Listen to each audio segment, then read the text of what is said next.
Definitely हो चुकी हुई है, लेकिन आज वो ऑर्डर्स के ऊपर था फाइनल। तो साहब ने सरकारी पक्ष का अपनी सारी दलीलें सुन के और फिर साइमल्टेनियसली अपने जो सरकारी वकील साहब है, इन्वेस्टिगेटिंग ऑफिसर है, सबके सब बातों का अवलोकन करने के बाद में नदीम फिटर का जामीन का अर्जी मंजूर किया हुआ है।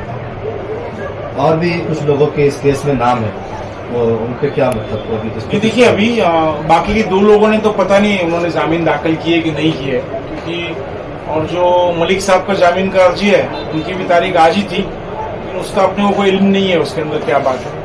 और जो बाकी के आरोपी है तो उनके वकील दूसरे है क्या? जी हाँ हाँ, आप हाँ, उनके वकील सब अलग है। कोर्ट को क्या बताया है कोर्ट ने जामीन दी? ये देखिए, मेन जो ऑर्डर आया हुआ है सामने, उसके अंदर जो अपन ने सारी दलीलें रखी थी, तो उसमें से जो अहम दलील जो थी, तो साहब ने उसके अंदर ऐसा दिया हुआ है, क्योंकि जो पुलिस का जो जवाब था उसके अंदर ऐसा लिखा था कि हम लोग बहुत जल्द चार्जशीट दाखिल करने वाले हैं।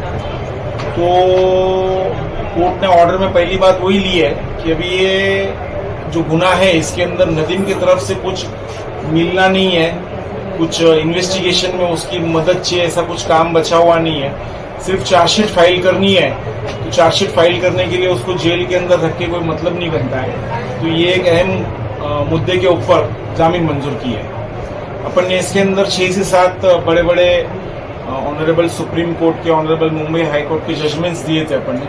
साहब ने वो सारे जजमेंट्स का जिक्र किया हुआ है उसके अंदर, और उसके अंदर जो जजमेंट्स में लिखा हुआ है कि जैसे बेल इज अ रूल और jail is a exception.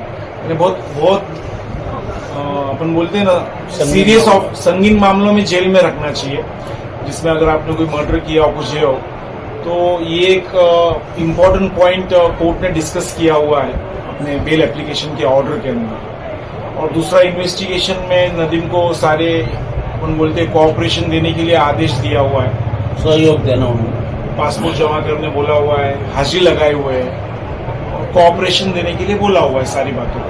Sir, बहुत सारे केस में देखने में आता है कि हम आर्ग्यूमेंट का हवाला तो देते हैं, कानून भी कहता है कि बेल राइट्स है, अधिकार है, जेल नहीं। जेल लेकिन बहुत सारे केसेस में जहाँ बेल राइट्स भी रहता है, अधिकार रहता है, लेकिन फिर भी बेल नहीं होता। बोलो।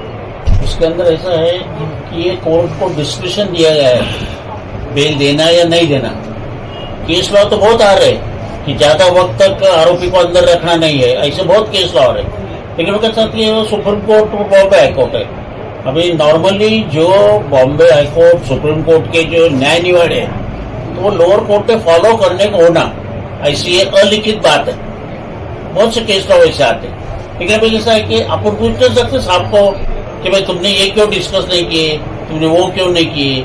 अभी हम जो अपील में जाते हैं एक ऐसे ऑर्डर के खिलाफ, तो फिर हम साहब को बोलते हैं तो ये सब हमने बातें बताई, ये हमने केस लॉ दिया, ये क्यों लोअर कोर्ट ने डिस्कस किया नहीं, ऐसा हम बताते। मेन बात तो एक ही है, हर केस का फैक्ट अलग होता है, हर केस के सेक्शंस अलग होते हैं, हर केस के अंदर, हर गुनाह के अंदर गुनाह करने की जो ये उन्होंने प्लानिंग प्लॉटिंग की रहती वो अलग होती है। तो ये एक कोई ऐसा कोई जैकेट फॉर्मूला नहीं है कि गुनाह करो जेल में मत रखो, जामीन पे छोड़ दो, ऐसा नहीं होता। हर एक सेक्शंस क्या है, कितना उसने इसके पहले उसका हिस्ट्री क्या है, तो सब बातों का ध्यान रख के फिर ऑनरेबल कोर्ट ऑर्डर्स पास करते हैं। और कितना सहभाग है आरोपी का, ये भी कोर्ट देखती है।